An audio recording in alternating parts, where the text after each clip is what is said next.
Having one car platform and spawning multiple models of it, all with slightly different looking styling but a very different driving experience. Well, this is a recipe that the Germans seem to have mastered, and Audi is one of those brands. Now take the A4 for example. It's a nice luxury sedan, but if the A4 is too plain and vanilla for you, well, Audi has the A5 for you. Now, for some who love driving, the A5 might be too slow.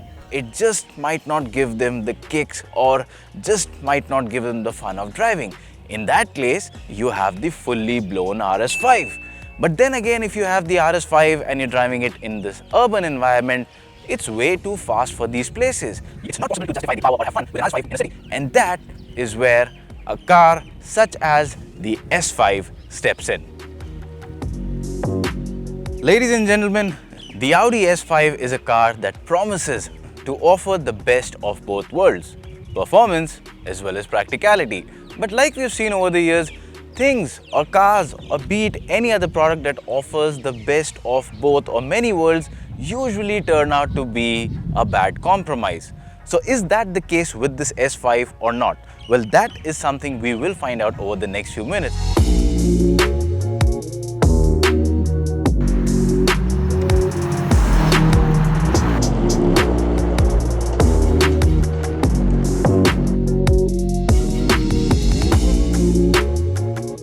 But first, the changes.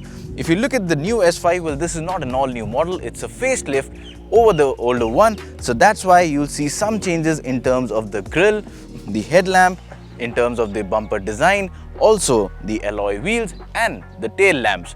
But beyond this, there's not a major change in the overall design of the car. But now with all these subtle changes, the car looks much sharper and much more performance oriented than the plain engine older version of the S5.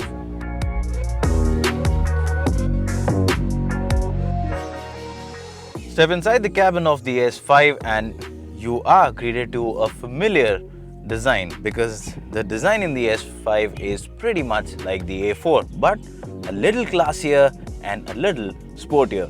The seat covers are different of course, and then there's this S badging, so you have it in the center console near the drive selector, in the steering wheel and on the seats. So yes, there's that slight thing that lets you know that this is a more performance oriented car. As far as material quality is concerned, it's top notch and one cannot complain about it. It is typical Audi quality. The soft touch top part of the dashboard is very nice, and you've got this very premium looking aluminum finish on the dashboard. Again, the air conditioning vent design that runs across the length of the dashboard looks nice, and if you look all around the car, it is hard to fault anything or any bit that sticks out in terms of quality. It is a typical high quality Audi cabin.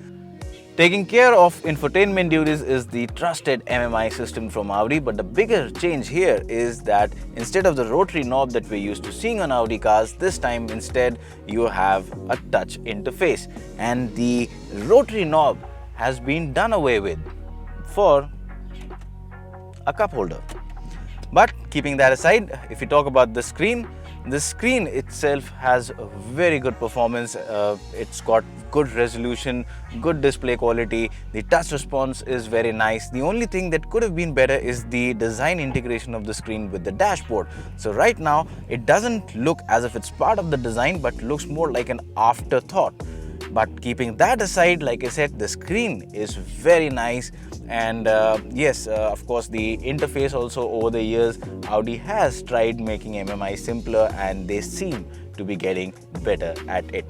The other highlight inside the cabin is what Audi calls the virtual cockpit, and in simpler words, it is this fully digital instrument cluster. Now, a digital instrument cluster is not something unique in the luxury segment. In fact, now pretty much all luxury cars or brands have it. But I think Audi does it in the best way of most of these brands.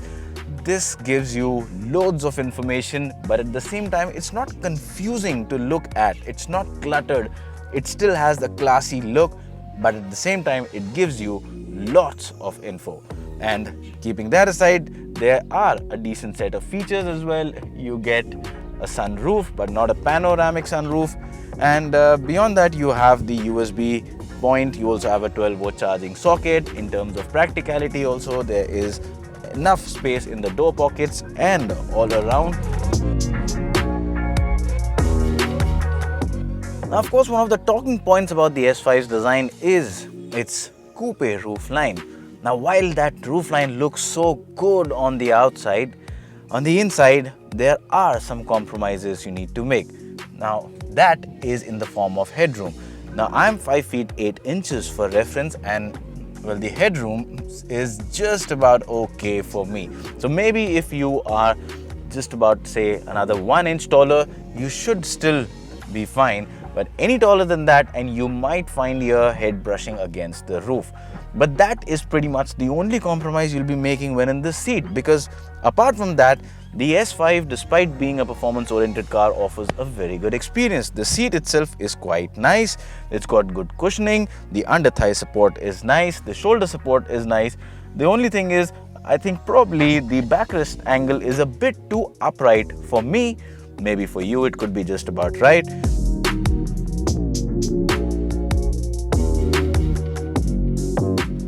Another compromise that one encounters with a lot of performance cars is boot space. But fortunately with the S5 that is not the case, because not only does the S5 offer a practical boot space, but it offers a massive one. Now the boot space of the S5 is humongous. There's a lot of stuff you can put in it, and it's more than a lot of 3-box sedans.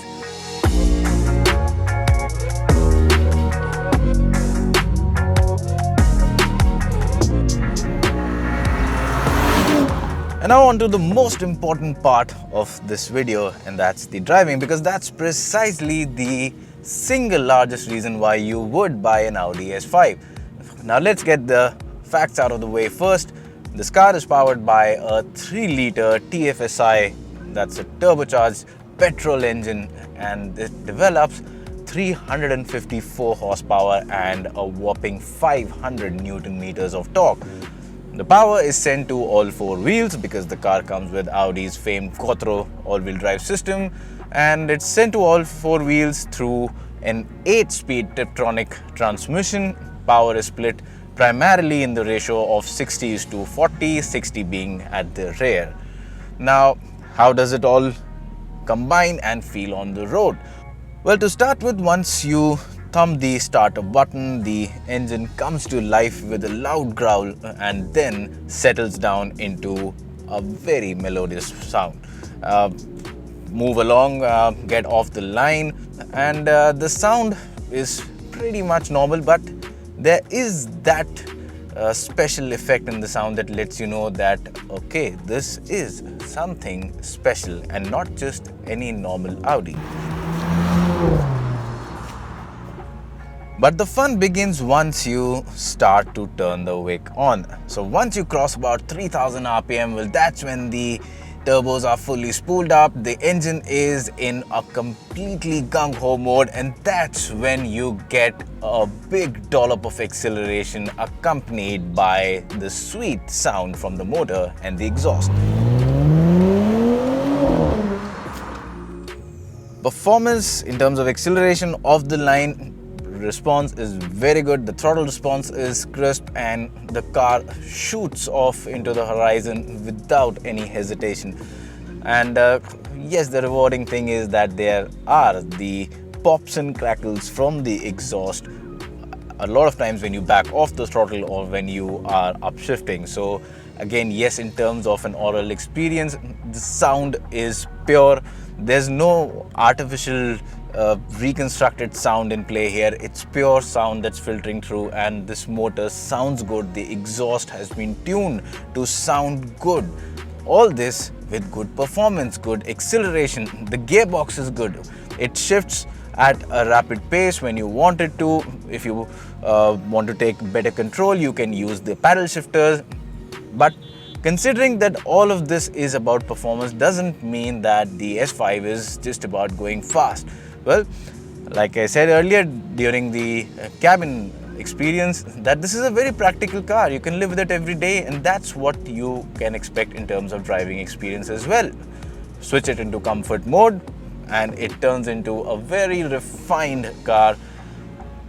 Instantly you lose some of the loud sound from the exhaust. It'll start sounding more like a civilized and a luxury sedan. So you can actually commute to your office or even drop your kids to the school on a daily basis in this car, and it will do it as good, pretty much as good as a normal sedan would. Now let's talk about the handling. Well, it might sound a bit cliched, but it has got the typical Audi handling traits. So on the straight line, no complaints at all. Braking is good. You get very good brake feedback again. So good on that front. There is a bit of an understeer, but once you understand how this car handles, you can extract a lot of performance from this car. And once you learn to do that, well, then life becomes easier when you decide to go fast around corners or even take this car through a series of corners. So yes, as far as that performance car experience is concerned, the Audi S5 delivers pretty much spot on.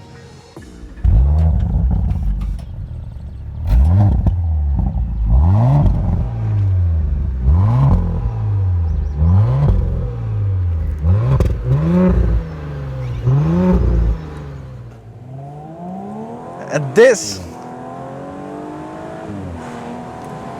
my friends, is how pure music and bliss sounds.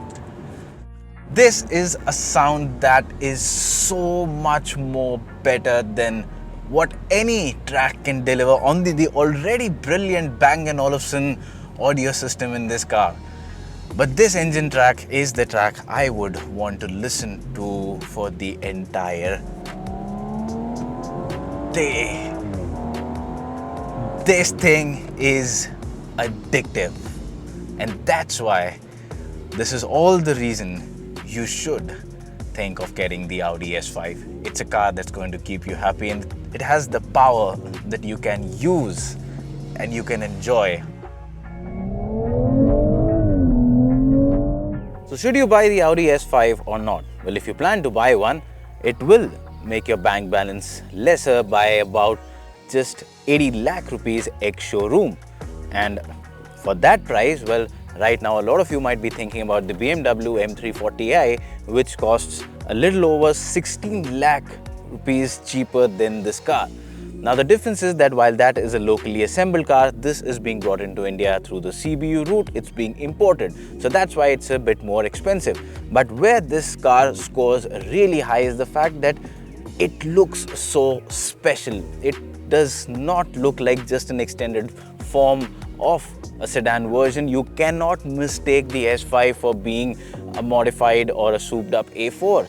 It has its own identity, and at the same time it's fun to drive, and it offers a great balance between daily practicality and blistering performance. And all these things, well, this car manages in the form of such a good looking package. So, well, if you are looking for these qualities specifically in your next performance sedan, the Audi S5 is definitely the car to go for, because this will not only kill your Monday blues, but a lot many other blues in your life. And as for the question between which is better to drive, whether this or the BMW M340i X-Drive, well, that's a question we'll answer soon, some other day. But till the time we meet again, please do not forget to subscribe to our channel and also click that small bell icon to stay updated to our forthcoming videos.